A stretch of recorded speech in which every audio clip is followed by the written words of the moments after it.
మహారాష్ట్రలోని సాంగ్లీ జిల్లాలో మొహిత్యాంచే వడ్గావ్ అనే గ్రామం ఉంది.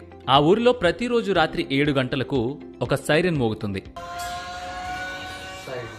సైరన్ మోగిన వెంటనే ఊళ్ళో ఉన్నవారంతా ఫోన్లు పక్కన పడేసి టీవీలు ఆఫ్ చేస్తారు.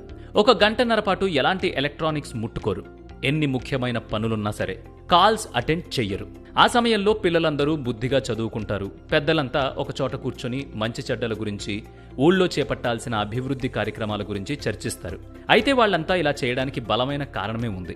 కరోనా తర్వాత పాఠశాలలు తిరిగి ప్రారంభమైనప్పుడు పిల్లలందరూ సోమరులుగా తయారైనట్లు టీచర్లు గుర్తించారు. లాక్డౌన్ సమయంలో ఫోన్లకు ఎక్కువగా అలవాటు పడిపోవడమే అందుకు కారణమని గ్రామ సర్పంచ్కు చెప్పారు. అప్పుడు ఆ గ్రామ సర్పంచ్ డిజిటల్ డీటాక్స్ని అమలు చేయడం ప్రారంభించాడు. గంటల తరబడి ఫోన్లు చూడడం వల్ల చాలా మంది శారీరకంగా, మానసికంగా ఇబ్బందులకు గురవుతున్నారు. కాబట్టి ఫోన్లు లేదా ఇతర